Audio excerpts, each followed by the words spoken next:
Carta de los Hebreos, con esta comenzamos y con esta vamos a terminar por hoy. Carta de los Hebreos, capítulo 11, lo que se conoce como esos personajes que tuvieron la certeza, la confianza y la seguridad del Todopoderoso, de conocer sus propósitos, los amigos de Elohim, podríamos decir. Dice que Abraham fue llamado amigo del Todopoderoso. Y así como Abraham, por supuesto, los que conocían sus planes y los que llevaban a cabo sus planes y andaban en sus mandamientos, fueron sus amigos. Y Yeshua en un momento le llamó también amigos a aquellos que, aunque primero fueron siervos, ¿verdad? Después dice, ahora ya son mis amigos. Llegar a ser amigos, imagínense nada más. Y claro que somos más, somos hijos del Todopoderoso, pero tener, como hemos hablado en alguna clase, esa confianza, seguridad que el Padre nos pueda dar para un propósito es maravilloso. La carta a los Hebreos, en el capítulo 11, terminamos de hablar un poquito de Abraham, después habla de Sara. Por la fe también la misma Sara, siendo estéril, en el verso 11, recibió fuerza para concebir y dio a luz aún fuera del tiempo de la edad, porque creyó que era fiel quien lo había prometido. Creyó que era fiel quien lo había prometido. Vemos a una mujer que cuando escucha que va a tener un hijo, se le hace increíble. Le gana entre los nervios y la risa y le dice el mensajero del Eterno, ¿por qué te ríes? ¿Verdad? ¿Por qué te ríes? Hasta que después entiende quién era el mensajero del Eterno y el mensaje tuvo la seguridad. Y bueno, Abraham era nada más y nada menos que ese hombre que podía expresar el conocimiento del Creador, y que Sara rápidamente, después de, podríamos decir, un lapsus, ¿verdad?, donde se pierde y le es inimaginable e increíble, después cree, porque aquí dice que creyó. Sabemos que era estéril y además sabemos que era una mujer grande, es decir, fuera del tiempo, ¿verdad?, de concebir. Pero quiero que vayamos más adelante todavía. Dice,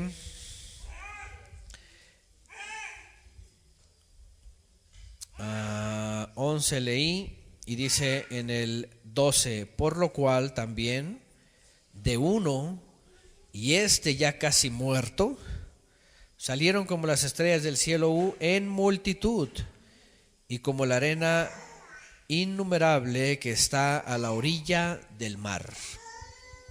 Casi muerto, hablando de Abraham, un hombre ya grande, es decir, casi llegar a la edad de despedirse de esta vida temporal. Conforme a la fe murieron todos estos sin haber recibido lo prometido, sino mirando de lejos y creyéndolo y saludándolo y confesando que eran extranjeros y peregrinos sobre la tierra. Porque los que esto dicen claramente dan a entender que buscan una patria, pues si hubieran estado pensando en aquella de donde salieron, ciertamente tenían tiempo de volver, pero anhelaban una mejor, esto es, celestial, por lo cual el Todopoderoso no se avergüenza de llamarse el Todopoderoso de ellos, porque les ha preparado una ciudad. En un momento pensé en este texto. El pueblo de Israel, por ejemplo, con el paso del tiempo y con algunas vivencias y sobre todo con alguna jactancia que le caracterizaba, especialmente después del exilio y los nuevos líderes que vinieron después de Esdras y Nehemías hasta la época de Yeshua, creían que aquello que anhelaba Abraham porque se lo había dado y lo había recibido, era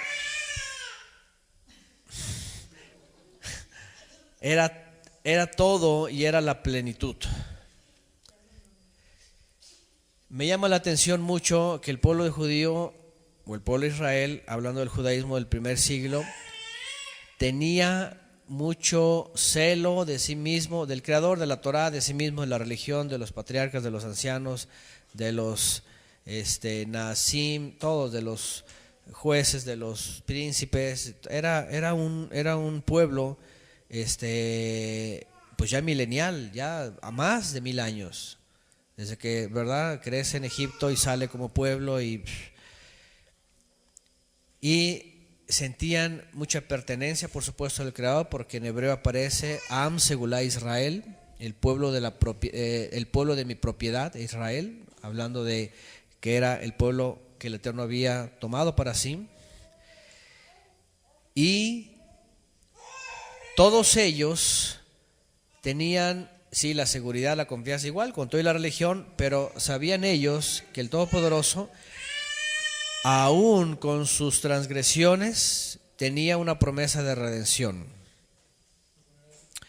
Pero fíjense que aunque ellos, al ser pueblo, al ser una nación, al tener una tierra, al tener un idioma, al tener una constitución, al tener pues la Torá, al tener los profetas, al tener los sabios, al tener todo esto bien estructurado y bien desarrollado, bien entendido, historia, tradición, incluso cultura, etcétera, conocimiento de muchas cosas,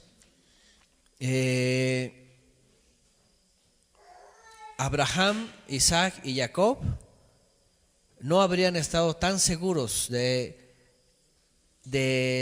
anhelar pertenecer a esto. Eso es lo que dice la carta a los hebreos. Es decir, el propósito de Abraham, Isaac y Jacob trabajando, al final de cuentas, como dice aquí, que fueron peregrinos extranjeros, no era para alcanzar aquello que en algún momento en el primer siglo los judíos dijeron: esto es la plenitud, el Estado de Israel.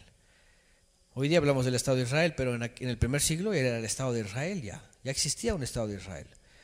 Porque a partir del problema con los levitas en la época de Antíoco el Divino, Epífanes, después de que los macabeos recuperan el templo y regresan el gobierno a Israel, a Judea, vienen los ashmoneos y ellos crean una nación poderosa. Ellos eran nacionalistas hasta morir. Crean una nación poderosa, recuperan los territorios, recuperan hasta el norte, hasta el sur, y se encargan de manejar la política. Cuando estaban los griegos, cuando se acercan los romanos, Herodes, todo eso es el resultado de todo esto. Pero se olvidan absolutamente de lo que esperaba Abraham, Isaac y Jacob, de lo que esperaba Abraham y su esposa Sara. ¿Cuál era la intención? Fíjense cómo se aferraban ellos a lo que entendían y a lo que creían, pero sin embargo se habían despegado totalmente de el anhelo de Abraham, que aquí lo dice. Dice, si bien él hubiera regresado a su tierra, y aunque no habla de la promesa física, dice, él en realidad esperaba una promesa celestial. Fíjense lo que dice. Voy a volver a leer. Los que dicen esto en el verso 14 claramente dan a entender que buscan una patria, pues si hubiesen estado pensando en aquella de donde salieron, ciertamente tenían tiempo para volver, pero anhelaban una mejor, esto es, celestial, por lo cual el Todopoderoso no se avergüenza de llamarse Todopoderoso de ellos, porque les ha preparado una ciudad. ¿Qué es lo que voy a decir aquí? Que aferrarse a porque al final de cuentas Abraham es el primero que entiende que no se trataba finalmente de una tierra física, de un pueblo nada más, de cosas aquí abajo, sino se hubiera aferrado incluso a eso.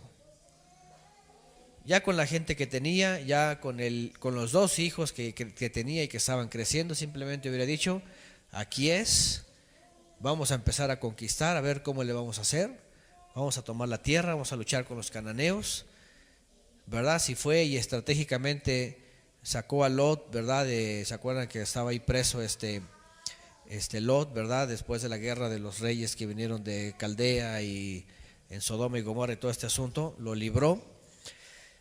Como hombre, como estratega, hubiera podido ir conquistando hasta que tomara la tierra, a lo mejor haciendo alianzas, yo qué sé. Pero, sin embargo, no lo hizo. Y se quedó quieto, se quedó en su tienda, vivió ahí, empezó a hacer que la promesa se diera a cabo, Isaac, y creció, bendijo a su hijo, vio a sus nietos y después murió. Dice aquí que lo veían de lejos. Pero cuando lo veían de lejos, ¿qué veían? ¿Qué veían? Aquí dice una patria, una ciudad celestial. Y ya también hemos leído y hemos cantado incluso una casa cuyo fundamento y cuyo constructor, cuyo arquitecto y constructor es el Todopoderoso. Entonces la pregunta es, a ver, ¿y qué pasa con Jerusalén? La ciudad del gran rey, la ciudad amada, Jerusalén, la ciudad de paz. ¿Qué pasa con esa ciudad? ¿Por qué David se aferró tanto? ¿Por qué fue algo tan reconocido? ¿Por qué se le permitió crear un templo ahí? Bueno, la carta de los Hebreos es muy clara, dice que era una sombra lo que habría de venir. El santuario era una sombra, el Cohen Hagadol, el ministro, un gran ministro, era una sombra, los ministros, Leviim, los levitas eran una sombra, todo tenía una sombra profética. Eso es lo que en un momento dado Shaul de Tarso intenta decir, que no se trata solamente de Israel, e incluso ni siquiera se trataba de que aunque Israel fuera Israel, la promesa fuera para todos. Leemos que en la carta a los Romanos del 9 al 11, finalmente Pablo, Shaul de Tarso, termina diciendo, no todo el que dice ser Israel es Israel, sino un remanente. ¿Un remanente cuál? Aquel que creyendo en el Mesías, sosteniendo la promesa, han finalmente alcanzado la ciudadanía, pero no era terrenal, sino celestial. Y empiezan a desprenderse y empiezan a entender, eso es lo que quería Abraham. Y empiezan a olvidarse de lo terrenal, tanto que cuando Yeshua dijo, este templo no va a quedar piedra sobre piedra, que sea derrumbada, y van a venir las fuerzas extranjeras, ¿verdad? En este caso Roma, y los van a llevar de esclavos, va a quedar destrozado este lugar. Entonces los creyentes de Yeshua, de Israel, ya no tuvieron ningún apego a su ciudad. Es más, la abandonaron. Es la acusación de los judíos del primer siglo, cuando Shimón de Jerusalén los toma en el 66 y dice, se acabó, vámonos. Y cruzan el Jordán y se van a las montañas de Jordania, lo que hoy día es Jordania, para huir de lo que Yeshua les dijo que huyeran. Y los que se quedan eran puros nacionalistas, levitas también, y fariseos que decían, esto se va a salvar, no le va a pasar nada, las murallas y el templo, y no pueden venir los paganos y todo esto. Pero finalmente el Padre ya había dicho que también iba a castigar a Jerusalén, y Yeshua ya había dicho también que aunque había venido a traer el año agradable del Eterno, ¿verdad? Es decir, traer misericordia, sanar, ¿verdad? Como dice el salmista, ¿verdad? Saltará la oveja con la pata rota, los sordos oirán, todos estos milagros. Aún con todo esto, el pueblo en general estaba esperanzado más bien en un estado y no en la ciudadanía celestial.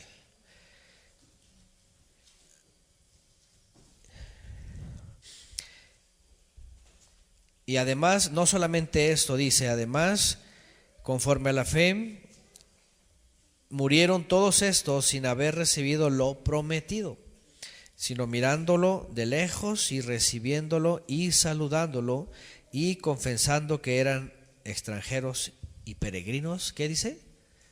Sobre la tierra.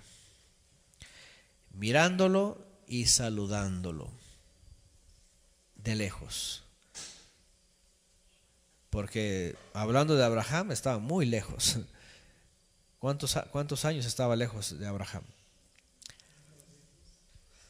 Casi, sí, 1900, casi 2000 años, imagínense. Él nace por ahí del 2024, antes de Yeshua, es llamado, a los, ¿qué? 75, y después hace el pacto, ya estaba por ahí en el año 1900 antes de,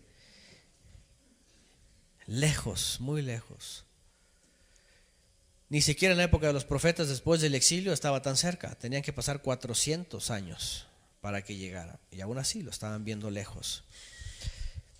Pero, sin embargo, obviamente, y otra vez, esto era lo importante. Ahora, esto no es lo relevante. Ya hemos hablado mucho también de esto cuando estudiamos la Torá y vemos a los patriarcas. Lo más relevante es de que, aunque todo lo escrito aquí en la tierra es una sombra, era una sombra que no solamente podían disfrutar los antiguos, sino que nosotros mismos también venimos a disfrutar por medio del mensaje de la buena nueva, por medio de Yeshua. De tal manera que por eso hemos perdido todo el interés de una ciudadanía terrenal. Y no es que estemos hablando de la nuestra, de una u otra forma somos ciudadanos de un país en esta tierra y somos peregrinos también y pasamos, pero en un momento, escrituralmente, fuera de tiempo y actualmente en algunos movimientos y especialmente el judaísmo, hacen mucho hincapié en el actual Estado israelí, por ejemplo, ¿no? Ya han escuchado de mi boca mi testimonio y lo que vivimos antes, y se nos metió en la cabeza alcanzar la ciudadanía israelí, y no solo eso, la conversión judía.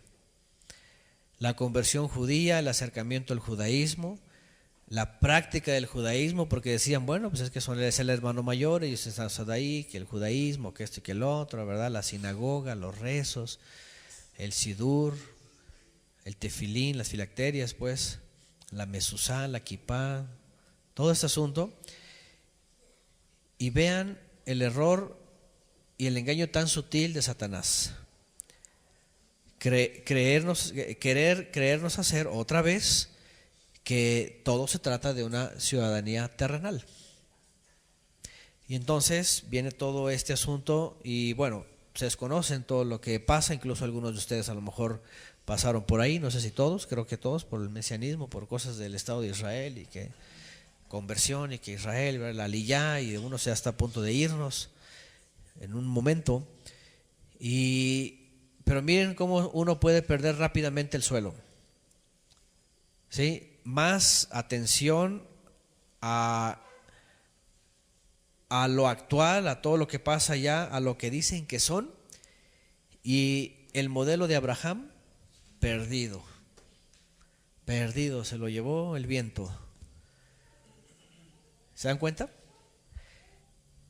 No, Abraham nos enseña también, y junto con Sara por supuesto, pero pensando en él, dice, se le perdió totalmente el interés de su ciudad antigua, ya no volvió jamás, pero mientras llegó a la tierra, como no poseyó lo que recibió, sino fue su descendencia y junto con su descendencia la tierra, entendió finalmente que estaba peregrinando y que después de este peregrinar aquí iba a alcanzar aquello que se le había prometido, aquella esperanza. Ahora, ¿qué significa esto para nosotros ahora, hoy día, hoy mismo y en Sukkot? ¿Qué es lo que significa? Y aunque nosotros seamos de diferentes naciones, dice la Escritura, que por medio de Yeshua adquirimos una nueva ciudadanía. La ciudadanía, ¿qué? Celestial, ¿verdad? Así dice. La ciudadanía celestial, también como dice la carta a los Hebreos, nos acercamos, dice, a los millares y millares del Todopoderoso, a Él mismo, a su presencia. Nos acercamos a la comunión, dice la carta a los Hebreos, literalmente, bueno, parafraseándolo un poquito, a una multitud de creyentes de todas las generaciones, que es una ciudad, un cuerpo, que es el remanente del Todopoderoso de todas las naciones, del principio hasta fin. Y que además, aparte del pueblo de Israel, nos lo podemos recibir nosotros. ¿Quién iba a pensar que un mexicano, fíjense nada más, quién iba a pensar que un mexicano, bueno, los verdaderos mexicanos ya no existen casi hoy día, ¿verdad? Es decir, hablando de los nativos, ya somos el producto casi de mucha mezcla, ¿no? A lo mejor en muchos otros países, Centroamérica, Sudamérica, hay mucha mezcla de diferentes regiones, principalmente española, ¿no? Española, portugués, francés. En México hay, por ejemplo, Jalisco llegaron muchos franceses, ¿no? Había franceses, en Jalisco, en Guadalajara, por allá. Otros estados hay de diferentes. Depende de la región. Hay en la costa, por ejemplo, de Guerrero llegaron africanos, asiáticos y africanos, y también etcétera. El caso es de que es una mezcolanza, pues. Pero al final de cuentas estamos en un país y estamos bajo un nombre que identifica. Pero aún eso, el Creador lo había puesto como una forma de temporalidad. Es decir, ni siquiera uno puede vivir para siempre en esta vida, ni siquiera uno puede permanecer para siempre en un país, ni siquiera uno puede permanecer con una ciudadanía en un país. Es decir, uno se acaba. ¿O qué muerto va a decir después de 1000 años yo soy de tal ciudadanía? No hay nada, solamente huesos, y los huesos no tienen ninguna ciudadanía. ¿Me entienden? Es más, la tierra es su lugar, ¿verdad? Dice, polvo eres y al polvo volverás. Pero eso nos hace pensar que en realidad nuestro peregrinar no es necesariamente en un país, sino en esta tierra, independientemente del país a donde hayamos caído. Aunque estamos en México, o allá los hermanos de Costa Rica, o aunque estamos en América, ¿qué pensarían si hubieran nacido en Rusia, por ejemplo? ¿Cómo serían? Ni idea. ¿Cómo viven los rusos? Dependiendo de la región también, ¿no? ¿Qué pensarían si hubieran nacido en la India o en China? ¿Qué clase de vida tendríamos? Pero lo que está diciendo la Escritura y lo que entendió Abraham es, no se trata de ciudadanía. ¿Qué ciudadanía era Abraham? Era caldeo, era de Ur de los caldeos, dice. Una tierra había semitas, bueno, era semita, era de la tribu de Sem, ¿verdad? Del linaje. Pero de pronto, en un momento a otro, se acabó su ciudadanía y sale de ese lugar y cruza Mesopotamia, llega a Harán y después viene hacia el sur, llega a una tierra que nunca conocía, que nunca había vivido ahí, que ni sus antepasados vivían ahí y que además nunca fue de él. Pero, ¿qué pensó él? Dice la Escritura que no le preocupó. ¿Qué ciudadanía tendría que tener? ¿Qué idioma tendría que hablar?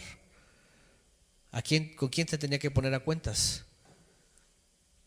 No había una forma donde él podía decir, bueno, ahora soy algo.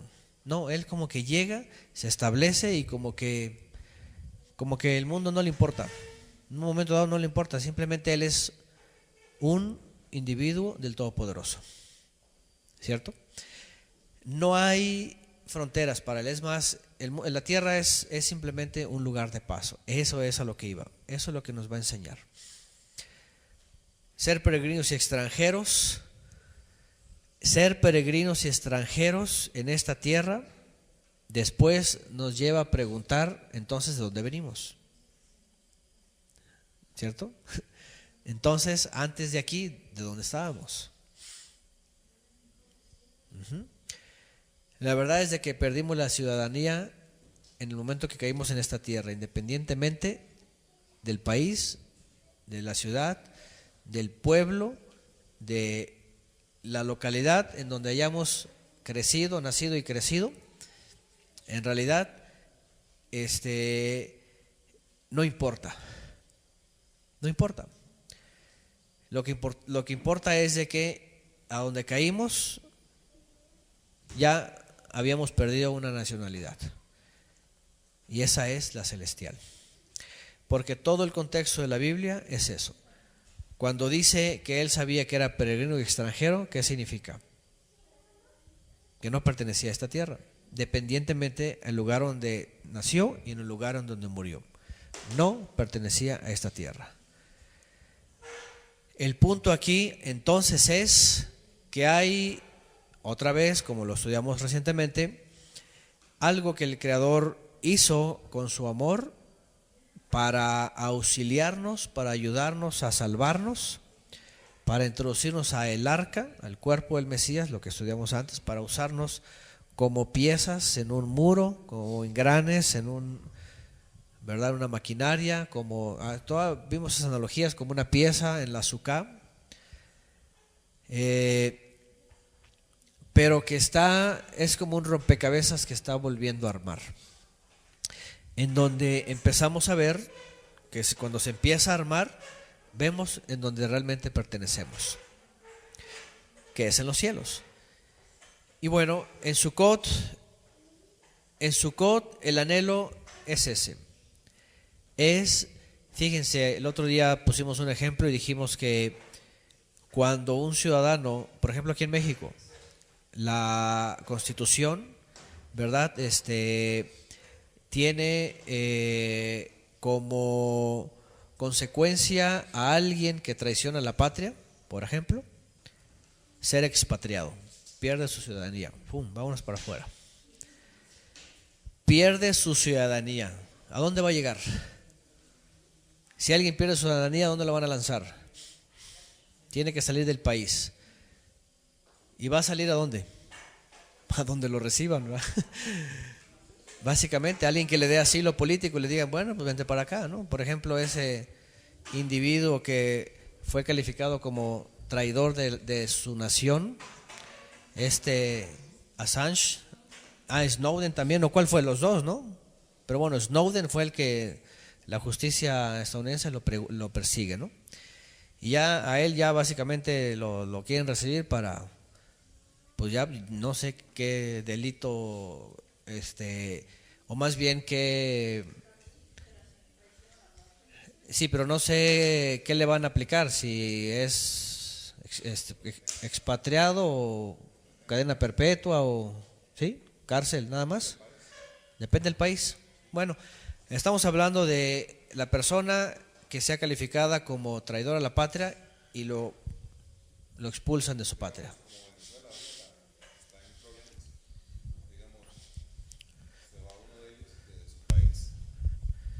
Se va uno de ellos. Se va uno de su país, por ejemplo, y escapando. luego regresa, lo meten preso. Lo meten preso. Tantos años por eso es. Por abandonar a su patria o por ser traidor, ¿no? Por política también. Claro, claro. Depende de la política. El punto es entendemos esto, ser expatriados. De hecho, el mismo pueblo de Israel, cuando vemos en las cartas, dice a los expatriados, a los que están y empieza, ¿verdad?, en el Ponto, Galacia, Capadocia, Asia, Bitinia y todo esto. A los expatriados que perdieron su patria, los que fueron expulsados, esparcidos, además. A lo que voy es esto. De pronto nacemos aquí y decimos, ¿quién soy yo? Mis padres me ponen un nombre, ¿verdad? Nací en tal fecha, soy mexicano, así, nací en tal ciudad, igual a de la independencia acá, ¿verdad? Yo, guerrero, y de pronto digo, ¿y soy eso? ¿Realmente soy eso? ¿Ustedes realmente son eso? ¿Que nacieron en Costa Rica? ¿Son eso realmente? Bueno, para el mundo somos eso, ¿no? Pero de pronto vemos en la Escritura dice que somos extranjeros y peregrinos. Entonces, ¿dónde somos? Entonces, el hecho de estar aquí quiere decir ya habíamos sido expatriados. Por eso hemos hablado que el Teshuvá no es nada más regresar a la raíz hebrea, ya guardo Shabbat, ya no como marisco y ya. Porque muchos de eso predican. Entendimos que hacer Teshuvá es empezar a regresar al Padre hasta que lleguemos otra vez hasta Él y nos reincorporemos en Él, como las ovejas que estaban descarriadas.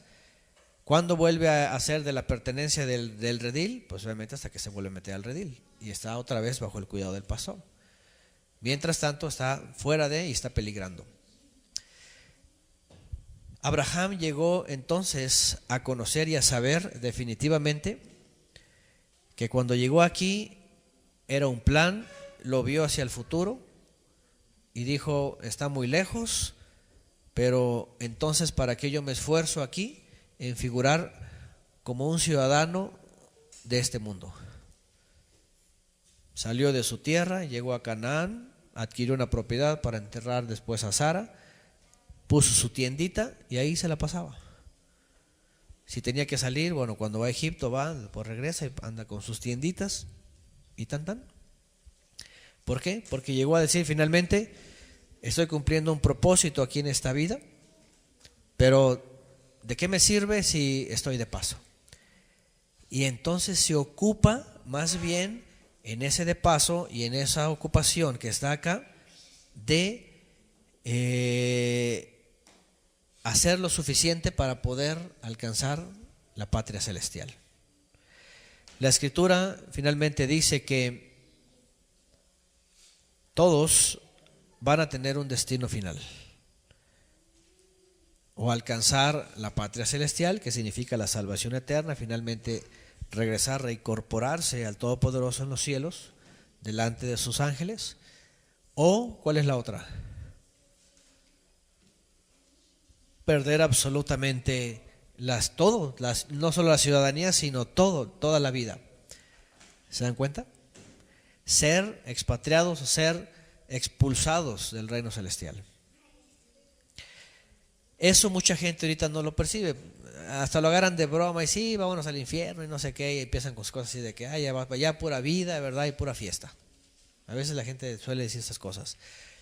Pero cuando el alma entienda en dónde ha estado temporalmente y el alma sepa que fue soplado para que pudiera alimentarse el árbol de la vida y permanecer en la presencia, pero que lo ha rechazado y que va a ser desarraigado totalmente, si ya ha sido expatriado, ya está fuera de la ciudadanía celestial en esta tierra, le va a seguir lo peor, la destrucción. La destrucción. Entonces, imagínense si en un país cuando alguien es expatriado y pierdes tu ciudadanía, pierdes todos tus derechos, vas a la prisión y te espera la muerte tal día. Se acabó, ya no hay forma de regresar. No hay forma de regresar. El Padre nos da la oportunidad de que en esta vida tengamos bien consciente de que estamos de peregrinos y extranjeros, de que tenemos que esforzarnos en la ciudadanía que se nos ha prometido, porque aunque ciertamente ya vimos que la Escritura dice que por medio del Mesías somos conciudadanos de los santos, que pertenecemos al cuerpo, que tenemos la esperanza, la promesa, dice también que perseveremos y estemos firmes, ¿cierto? Que seamos hallados irreprensibles y sin mancha delante de Él y que alcancemos hasta el final para no ser borrados del libro de la vida. Es decir, tenemos que continuar sosteniendo esta esperanza de esta ciudadanía que hemos recibido. ¿Cuál sería el motivo de que perdiéramos la ciudadanía celestial como creyentes? ¿Cuál sería? Exactamente, la carta a los Hebreos lo dice. Para estar inscrito en el libro de la vida, tenemos que dar un paso primero, ¿no? El bautismo. ¿Estoy equivocado, no? Bueno, el primer paso es, acuérdense cuando estudiamos Levítico, de hecho es el mismo proceso que menciona Yeshua. Ajá. El proceso en el libro Levítico dice que cuando un israelita cometía una transgresión, dice, automáticamente se convertía en un delincuente. Aparece una traducción, una palabra que es delinquir. Ajá. Transgredir, le dice el que peca, dice, la paga del pecado es igual a la muerte. ¿Sí? Entonces, en ese momento se convertía en un delincuente, alguien que llevaba una pena. Pero para poder reincorporarse, lo primero que hacía el israelita, ¿qué era? Reconocer su pecado. Tenía que reconocer. De hecho, la purificación era hasta el final, casi, cuando había, en este caso, un pecado de purificación. Exactamente. Lo primero que tenía que hacer es reconocer que había pecado. Lo segundo, entonces, hacer teshuvah, volver confesando su pecado. He pecado delante, como dice en la parábola del hijo pródigo, ¿verdad? ¿Cómo dice? Cuando reconoce, dice, sí, he pecado contra ti y contra el cielo, dice. Y se humilla y reconoce y entonces lo confiesa.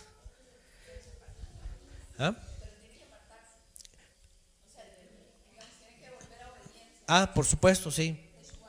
Sí. Entonces, se reconoce, se confiesa y ese es el primer paso de la teshuvah, vuelve. Cuando vuelve, entonces trae su corbán.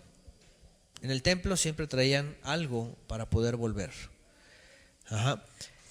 Y una vez y ese algo obviamente para el caso de nosotros es el Mesías, ¿no? Ajá. Y una vez que se vuelve, entonces venía la purificación. Es decir, venía con su mancha, venía con su pecado, y hasta que transferían en el animal el pecado, entonces se limpiaba. Ajá. Se limpiaba. Y a veces cuando era, por ejemplo, de inmundicia, de algo del cuerpo, junto con eso hacía la purificación del agua. ¿Por qué tengo que explicar esto? Porque cuando viene el Mesías y dice, volveos de sus malos caminos, el reino de los cielos se ha acercado, vengan y purifíquense, hagan la tevilá o el bautismo, lo que está diciendo es, manifiesten que su vida ha cambiado y se han lavado internamente. Porque, por ejemplo, si decimos el bautismo, pues cualquiera puede bautizarse, en cualquier lugar, ¿no? Pienso que si está en algún lugar, a lo mejor le predican el bautismo y va y lo hace, ¿no?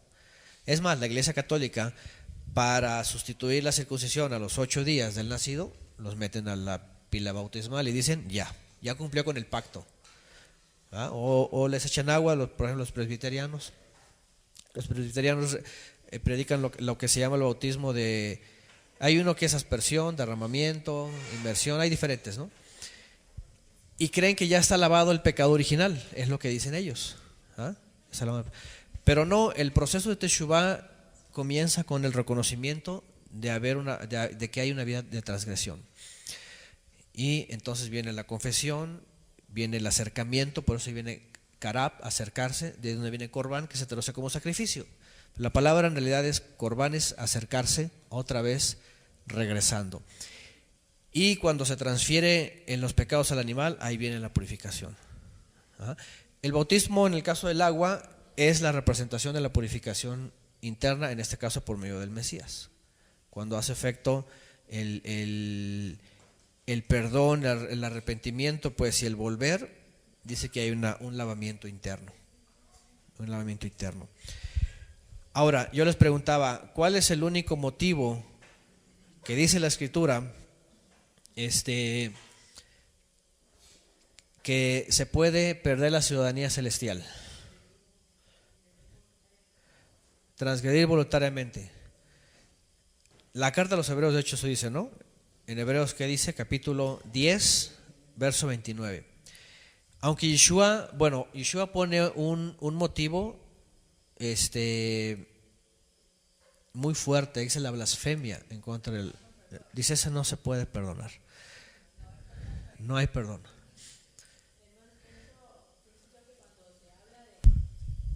De transgredir voluntariamente es cuando yo planeo el pecado, ¿Sí? pensando y que Yeshua tiene que perdonarme. Así de fácil. Porque yo lo También, planeo. Yo estoy planeando ese pecado. Porque sí vamos a transgredir y por eso tenemos a Yeshua como sumo sacerdote. Pero si yo estoy planeando ese pecado, ya eso sí no tiene perdón. Porque yo estoy como diciéndole a Yeshua, usted tiene la obligación de perdonarme todo lo que yo haga. Y eso no es así. Claro. Sí, es una de las formas. Es decir, eso es igual a lo que dice aquí la Escritura de pecar voluntariamente, ¿no? Es decir, teniendo el conocimiento y pecar haciendo nula, o como dice aquí, inmunda, o haciendo inútil la sangre del Mesías. Eso es, ¿ah? Haciendo nula la sangre del Mesías. El que hace eso, el que dice, no, no, yo así, yo hago, yo no me importa, o ya fui perdonado, es lo que sea, ese es el que...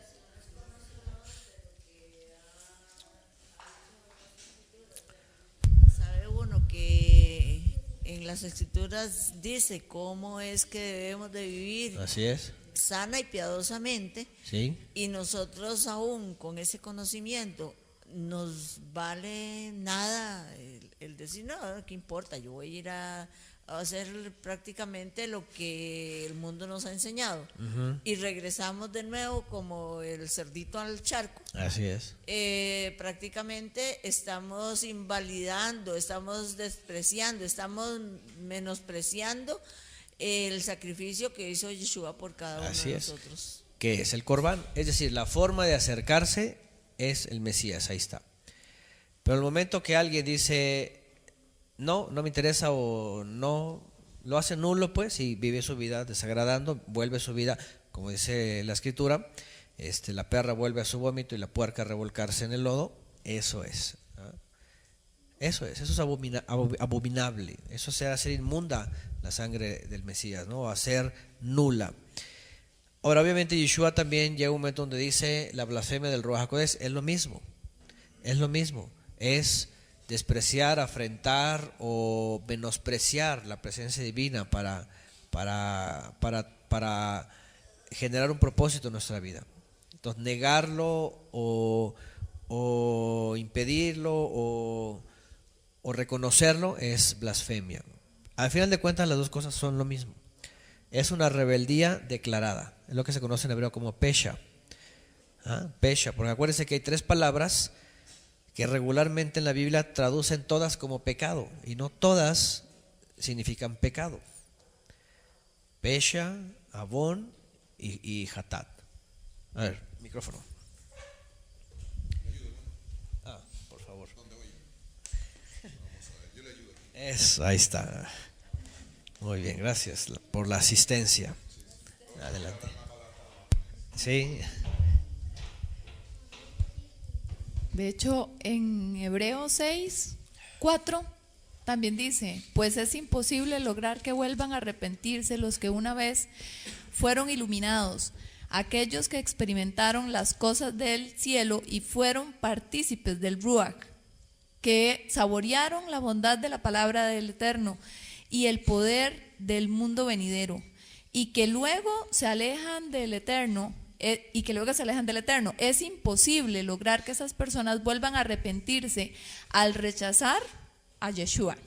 Ellos mismos clavan otra vez en la cruz y lo exponen a la vergüenza pública. Así es. O sea, así eso es lo que no, Yeshua mismo dijo, ¿verdad? Que es como la blasfemia al Ruach. La blasfemia, sí, no reconocer la obra del Ruach HaKodesh en ellos y negarlo. En un momento de decir no. Y respetarlo, porque lo conocieron y volvieron, digamos, a menospreciar, Claro. el sacrificio. Sí, lo que dice ahí la Escritura también es válido ahorita, es importante, porque en el caso del pueblo de Israel, por ejemplo, lo que pasó con ellos es, habiendo tenido todo el antecedente y siendo puesto el Corbán, ¿verdad? Que es la solución final, ya no hay más. Entonces, sí, ya no hay más sacrificio, ya no puede, como dice ahí, ya no puede degustar otra vez de esa salvación que había recibido antes. Y es como todo. A veces en las casas, por ejemplo, cuando familias, ¿verdad? Cuando hay hijos, como dice la Escritura, que se rebelan y que tuvieron toda su vida, tuvieron toda la dicha de tener todo lo que sus padres le dan y de pronto lo toman como poco, como si, es más, como si lo merecieran, ¿verdad? Y hasta que él sabes que se acabó, ya no puede disfrutar de sus privilegios, entra en rebeldía y ya, dice la Escritura que lo traduce como una mente cauterizada, ¿verdad? Ya no puede discernir, ya no puede comprender, ya se ha desbalagado completamente. Entonces, importante es ver eso. ¿Por qué finalmente lo estoy trayendo a colación con este último día de Sukkot? El último día de Sukkot es para recordar la última oportunidad. Ya ha habido generaciones y generaciones antes de Noé, después de Noé, antes de Abraham, después de Abraham, toda la vida del pueblo de Israel. El mismo pueblo de Israel padeció también todo esto. Ellos disfrutaron de la fe, disfrutaron de las promesas. En el primer siglo, la misma forma, lo que comentaba al principio, disfrutaron de una ciudadanía, disfrutaron de un pueblo, de todo, de la Torah, todo eso, pero no comprendieron que tenían finalmente que por medio de la última oportunidad o el último recurso que es el Mesías, injertarse en esa ciudadanía de regreso en la celestial. Y decidieron la terrenal. Y en el momento que deciden la terrenal y desprecian a el Corbán, que es el acercamiento, entonces pierden absolutamente todo. Por eso Yeshua fue muy fuerte cuando llega a mencionar que el que no está con él es cortado, como un pámpano que es cortado y se seca y ya no lleva fruto, ¿verdad? O como un árbol que ya no queda más que para la leña. Expresiones tan fuertes que trata de decir que ya no hay otra forma de poder recuperar la ciudadanía celestial, que es vida eterna, fuera del Mesías. Ya no hay forma. Ya no hay forma. Nosotros finalmente entendemos aquí en esta tierra que nacimos en un lugar, pertenecemos a una ciudad, a todo eso, fechas y países, todo esto, pero aún así lo vamos a ver en un momento dado como nada. Son simples requisitos en esta tierra, trámites, ¿verdad? Es más, tanto que llevo un nombre que este nombre me voy a olvidar de ese nombre en lo eterno, en lo celestial, ¿cierto? ¿Por qué? Porque la Escritura dice que se nos tiene preparado un nombre nuevo. Yo no me quiero llamar Antonio en la eternidad. ¿Ustedes sí quieren llamarse así? Bueno, a lo mejor alguien sí, pero si tenemos un nombre mejor arriba, ¿verdad? Es decir, como en el contexto hebreo, que significa algo y que representa algo, entonces, y además que es más que la corta vida casi invisible que aparece en la historia de la eternidad de cada uno de nosotros, que es nada, pues ¿qué significa llamarse de un nombre, por ejemplo, aquí? Eso es lo que dice, está grabado en una piedra, ¿no? Una piedrecita. ¿Quién va a tener memoria entonces ya de todo esto, de todo lo terrenal? Es decir, no es nuestra parte. Todo se va a olvidar. De esta manera, Abraham, imagínense, Abraham sabía todo esto y él entendía finalmente que era lo importante, ¿no? Era lo importante, que estaba de peregrino. Nosotros tenemos la esperanza, la promesa, y si entendemos que esta es la última generación, que este es el último tiempo de los 6,000 años de historia humana, el número 6, ahí está, los 6 días, 6,000 años. Acuérdense cuando hemos hablado del 6,6 es la plenitud del hombre, 666 es la plenitud del hombre que ya ha llegado a extremos. Siempre está marcada con el 6. 6 días para el hombre. Pero eso significa debilidad, eso significa algo terrenal, algo temporal, algo pasajero.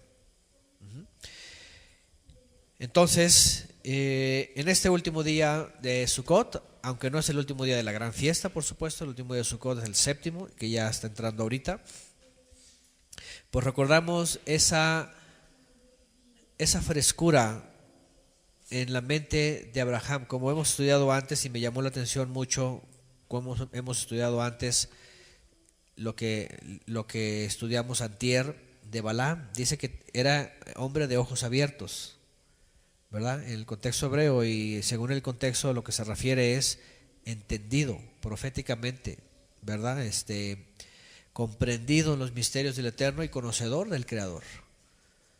Ajá. Es decir, tenía un conocimiento profundo de las cosas espirituales, tanto que escuchaba al Eterno. El Eterno le hablaba a él, de ojos abiertos. ¿Qué significa esto? Que cuando nosotros en la madurez y en la unción del Ruach HaKodesh abrimos los ojos espirituales, vemos más allá de las cosas terrenales. Ya no es ¿cómo se dice? Suficiente solamente pensar en mi vida. El hecho de que alguien ya deje de pensar en su vida, ya está totalmente entendido, es que está abriendo los ojos, de ojos abiertos. Porque regularmente estamos todo el tiempo atrapados en las cosas de abajo. Y es que nunca vamos a tener que dejar ocupaciones aquí abajo. Siempre vamos a tenerlas, y a veces hasta muchas. Depende.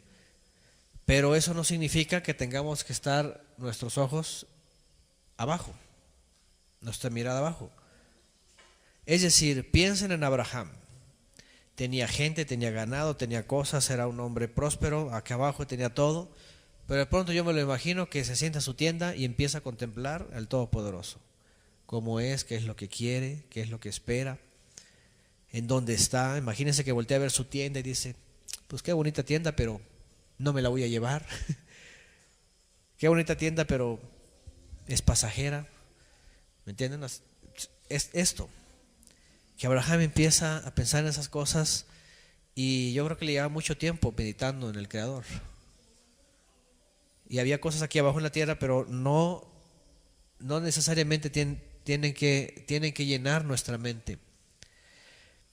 Porque las cosas de abajo, y también lo dice la Escritura y lo dice Salomón, ¿qué dice? Vanidad de vanidades, todo es vanidad. Todo trae aflicción de espíritu. Y es la verdad. Aunque haya algo que de pronto lo disfrutes, que de pronto tengas, pues no es eterno, es perecedero. Sí, es como percibe el viento. Después se acaba, también ya no hay. Tienes un auto y crees que tienes todo, ya eres feliz y todo. Pero pues al rato se descompone algo y aflicción de espíritu. Tengo que repararlo. ¿No? Tienes algo y se rompe. Aflicción de espíritu. Todo, por eso dice, todo es aflicción de espíritu. Es decir, terrenalmente las cosas que tenemos simplemente son para ir en esta tierra peregrinando. La tienda de Abraham era para ir peregrinando, pero jamás vemos a Abraham afligido diciendo, quiero una tienda más grande, o ya quiero un edificio, o ya quiero, ¿verdad?, una construcción, como ayer que andábamos allá, ¿verdad?, en la costa, esos hoteles gigantescos, ¿verdad? Como decía el hermano, cómo el ser humano invierte tanto dinero en cosas, construcción, millones y millones, construcciones, en cosas modernas y todo esto. Y sí, ayudan y funcionan y hacen la vida más accesible, más fácil. A lo mejor para el mismo sistema hacen la vida más fácil de generar dinero, pero siempre están pensando en el mismo dinero. Invierto porque sé que va a regresar. Pero vean cómo se llega el mundo a sujetar su vista a estas cosas nada más debajo. ¿Cuántas veces a la gente le quieren compartir de la palabra que dicen, no, casi no tengo tiempo para eso, estoy ocupado aquí abajo? Aquí y ahora, dicen, aquí es la vida, aquí vive, es una sola vida, así dice mucha gente. Aquí en México así dice mucha gente.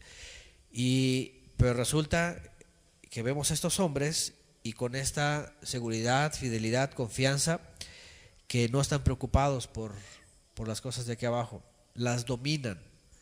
Incluso pueden tenerlas, pero las dominan. ¿Cuál es la diferencia en la madurez? Es eso, que nos domine algo o que lo dominemos a ese algo. Esa es la gran diferencia en tener abiertos los ojos.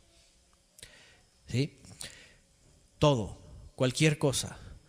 A veces hemos hablado de la tecnología, por ejemplo, ¿no?, de los celulares, todo esto, o las computadoras. Un día hablamos de esto, que cómo mucha gente se aflige. Pero o es un instrumento que me sirve, ¿verdad?, que tiene un propósito para sujetar aquí abajo, o soy esclavo de este instrumento. Una de las dos. O me sujeto a él o yo lo sujeto. Y yo lo uso para lo que tengo que hacerlo, ¿me entienden? Y así es todo. Así es todo. Entonces es importante la vida de Abraham, el patriarca, y obviamente Isaac, Jacob, todos ellos los profetas. Por ejemplo, un momento hablamos de los profetas. Esos hombres, cuando el Padre los llamaba, incluso como a Jeremías se le dice, Jeremías dice, ni pienses tener mujer, porque va a venir crisis, va a venir los extranjeros, vas a sufrir. Si tienes hijos, imagínense el asedio babilonio y todo lo que ocurrió, era una cosa que, como Yeshua le dijo también a aquellas mujeres, ¿verdad?, que estaban llorando por él, dice, no, lloren por ustedes mismas y por sus hijos, a ustedes les va a tocar el sufrimiento. Jeremías y todos los profetas entendieron esto. Ellos eran una especie así de ojos abiertos, es decir, veían más allá de simplemente el tiempo y el espacio, la tierra y todo lo que les rodea. Por eso yo creo que en un momento el Padre les captaba su atención, como Daniel, ¿se acuerdan? Dice que cuando vio la visión se quedó y tenía gente alrededor, y dice que solamente él la vio. ¿Por qué? Porque es de los hombres que están más allá que acá. Están más allá que acá. Están viviendo la vida así, pero a la vez están viviendo la vida espiritual en las cosas celestiales. Fíjense nada más. Qué maravilloso. Eso es lo que se disfruta. Eso es lo que, y a todos y cada uno de nosotros nos mantiene vivos también. Porque si no hubiera esto en nuestras vidas, ¿cómo fueran nuestras vidas? Pues tras las cosas de este mundo. No estuviéramos para nada buscando ni siquiera estos días, sino que estuviéramos apartados totalmente tras el mundo. Así está el mundo. Si le dicen al mundo, mira, este día, los días del Creador, las citas, todo esto, ¿qué dice el mundo? No, luego. Y el mejor pretexto, no, eso ya pasó. Entonces Abraham nos enseña justamente esta parte, y en el último día entendemos también que siempre hay esta oportunidad, esta final generación, la última oportunidad de poder estar degustando de lo celestial, de poder estar meditando, de poder transportarse, trasladarse a eso eterno, ¿verdad? Eso que anhela nuestro ser, eso que aunque nos rodean cosas y tenemos que hacer, para nada nos distraen y para nada, por supuesto, nos traen aflicción. Incluso Yeshua llegó a decir en una de las parábolas, ¿se acuerdan de la tierra, la parábola del sembrador? Dice, hay unos que las aflicciones de este mundo los ahoga. Fíjense nada más las aflicciones, las preocupaciones. Y esta generación, yo creo, es de la gente que más sufre esto, ¿verdad? El estrés, la preocupación, ¿verdad? Todas esas cosas que en su mente se empiezan. Imagínense, no hay paz, no hay tranquilidad, es una revolución en su mente de cosas de esto, del otro, qué hago, cuándo, dónde, cómo, y el trabajo y las obligaciones. Y lo peor es de que a veces hay trabajos, por ejemplo, en donde ni siquiera dejan a uno respirar. Son esclavizantes, ¿no? Es una cosa tremenda. Ahí es cuando el Shabbat más se anhela siempre, ¿verdad? Es cuando, ¿sabes qué? Yo necesito el Shabbat. Pero hay otros que dicen, no, y le sigo y no me interesa, y entonces quedan atrapados en las aflicciones de este mundo. Otros la vanagloria, la fama. Y otros ya Satanás se encargó de llevarse el gozo y la alegría rápido, apenas lo recibe y se va.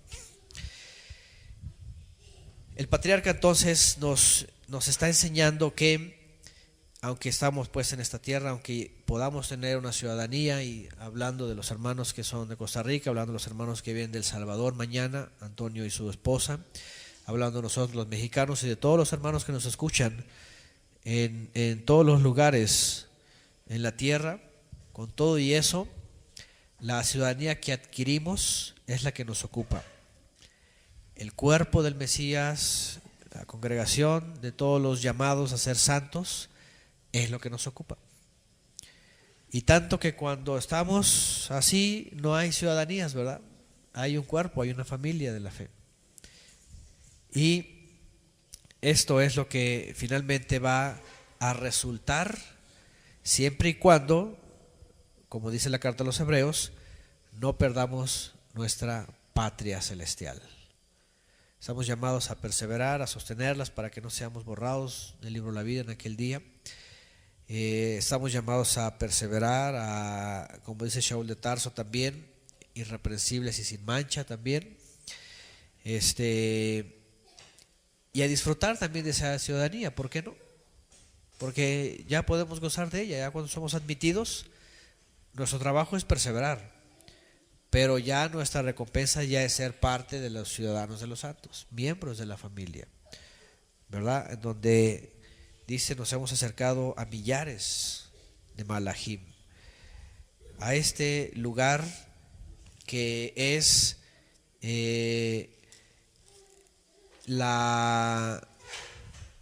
que lo es todo, así de sencillo, lo es todo. No hay otra cosa, por supuesto, que pueda alguien anhelar. No lo hay, no lo hay. Todo lo demás, por más que tenga aquí en la tierra un paraíso.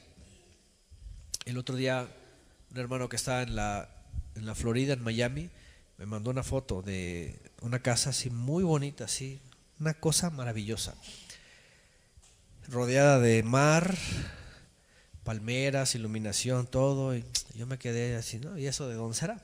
No sabía, hasta que él me dijo, dice, no, esta casa es del presidente de Estados Unidos, actualmente, el del actual presidente. Y dice, y llega, ¿no? Y todo está en seguridad, todo privado, todo muy bonito, y él cuando va, una cosa así, ¿verdad? Pero miren dónde está su corazón, en sus propiedades, ¿verdad? O sea, su vida está enteramente en esas cosas, totalmente. No es un peregrino, ya vino a echar raíces y a poner, como si se fuera a quedar para siempre, a comprar lo mejor, a tener lo mejor, a tener a su disposición todo esto, como si aquí se fuera a quedar para siempre y siempre. Y evidentemente pues nadie. Pero si le dicen, ¿sabes qué? Como le dijo Yeshua al joven rico, ¿verdad? Mejor entrega eso en ayuda y ven y sírveme y sígueme y hazte discípulo mío, ¿qué va a decir? ¿Qué diría un tipo como ese? No, ¿cómo crees? ¿Estás loco? Va a decir, no, estás loco, ¿cómo va a dejar? ¿Verdad? Al contrario, hasta quiso ser presidente y apoderarse de, ¿verdad? Y no hay tiempo para el Creador. Para él no lo hay tiempo. Por supuesto que siguen al Dios de este mundo, como dice la Escritura. Y está rodeado de gente que siguen a Dios, pero el Dios de este mundo. Sus consejeros creen en Dios, pero el Dios de este mundo. Tiene gente rodeada que Dios y Dios, pero el Dios de este mundo, porque no se parece al Creador de los cielos y la tierra, no se parece para nada. Y es aquel que en el gran sello de los Estados Unidos dice, en este confiamos. Así dice, ¿han visto? En el gran sello de los Estados Unidos.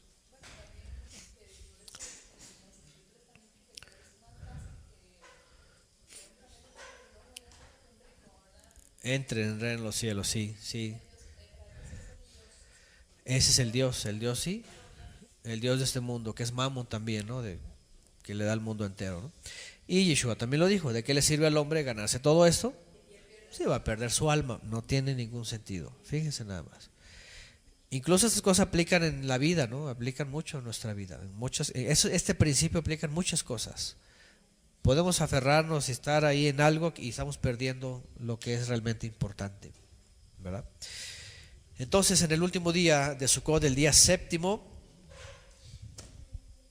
pregunta, ¿quién ha dormido en su Sukkot todos los días? Vamos a ver, aquí si hay alguien.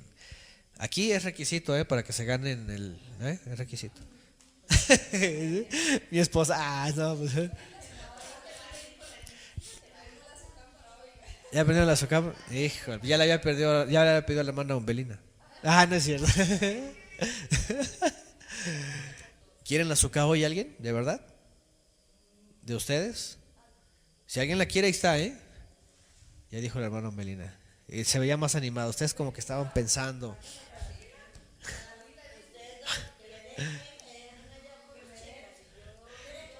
Bueno, falta mañana también, hoy y mañana, si alguien quiere, ahí está, se la reparten, ok, bueno, para poder participar este último día, pero finalmente y definitivamente es la reflexión, es pensar que podemos disfrutar de esto y sobre todo porque ayer que salimos con los hermanos y cada vez cuando viene alguien y disfrutamos de esos momentos y disfrutamos de las maravillas del Creador, las montañas, las rocas, el mar inmenso, todo esto. Y vemos tanta creación, tanta hermosura. Nuestra reflexión es, imagínense la hermosura en los cielos. Si estamos en un lugar peregrinando como extranjeros de paso y es tan bonito y podemos disfrutar de esto y como familia en la fe también, ¿cómo no como familia en la fe, como solo cuerpo, en las maravillas en los cielos? Así es, ojo no vio ni oído. En aquello que Yeshua dijo, no hay palabras Shaul de Tarso, cuando dice que habla de esta visión, dice, no hay palabras para describir. No puedo describir la naturaleza, no puedo. Es una cosa que ven esas hierbas que salen ahí con unas hojas grandotas. Regularmente las podamos porque es una plaga que crece. Las que tienen unas florecitas rojas. Pues hace rato fui que llevé unas cosas y resulta que una de esas salió ¿cómo se llaman? Un alcatraz. Y se me hizo así como que dijiste que el de alcatraz, que esto no salen de estas plantas, no sé por qué salió así. ¿Será? Yo pensé que la flor era la rojita. Ajá. A lo que voy es de que yo estoy acostumbrado a ver todas esas hierbas y todo, y de pronto veo esa flor y digo, mire qué bonito, qué hermoso. Un alcatraz ahí, ¿verdad? En medio de toda esta hierba. Imagínense las cosas que vemos en esta tierra y estamos de paso y sabemos que en un momento se va a acabar, pues aquella maravilla tan grande que va a estar en nuestra presencia delante del Eterno toda la eternidad. O sea, imagínense nada más. Entonces, esforzarnos para poder tener un peregrinar sin perder sin perder la conciencia, el entendimiento y la visión de ojos abiertos de nuestra patria celestial. Aunque no sabemos nada de allá, Yeshua habló muy poco, seréis como los ángeles, no moriréis. En Apocalipsis no habrá llanto, no habrá lágrima, aunque tenemos algunas pistas, un nombre nuevo, una ciudad, hablando de todo esto tan divino. Aunque tenemos algunas pistas, no sabemos todo lo hermoso que es eso. No lo podemos percibir, no lo podemos percibir. Es como se pone el ejemplo del foquito ese, ¿verdad? Que tiene una descarga de millones de voltios. El foquito ni siquiera alcanza a hacer nada, luego se funde. Así nuestra mente, no podemos percibir tanto poder. De esta manera, entonces, peregrinamos y disfrutamos, y por eso mencionaba lo que hemos hecho, que Shaul de Tarso también decía, aunque lo disfrutamos como si no lo disfrutásemos. Ya pasó, fue ayer, se fue. ¿Dónde está? No es para toda la vida, se fue.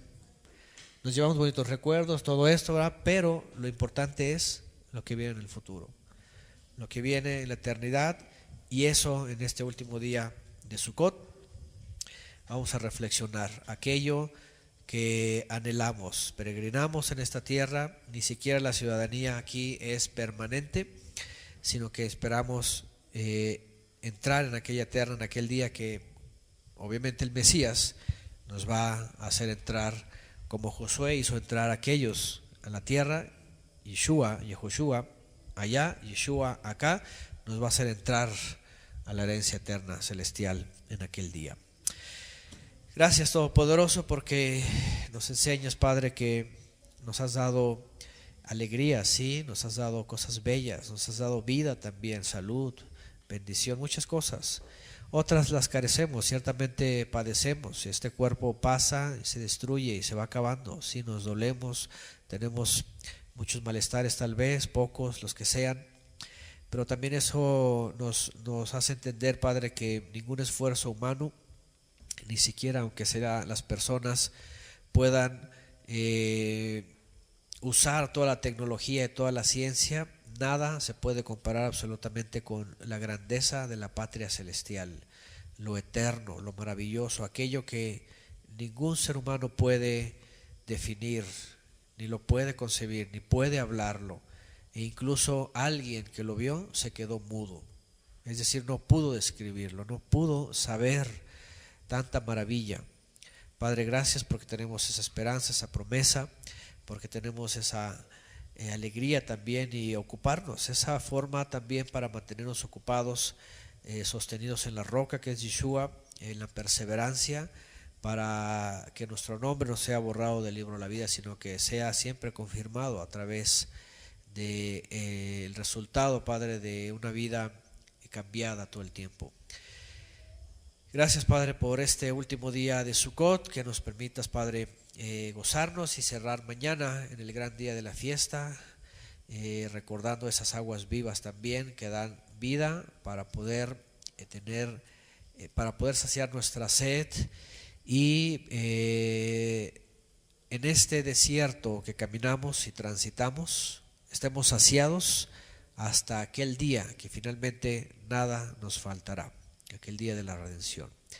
Gracias, Padre, por este tiempo, gracias por todos los hermanos, Padre, también que nos permites disfrutar los de cerca y los de lejos, y por este último día de Sukkot, el día 7, que lo podamos gozar también. En el nombre y por los méritos de Yeshua te agradecemos. Amén. Amén, amén, amén. Muy bien, pues vamos a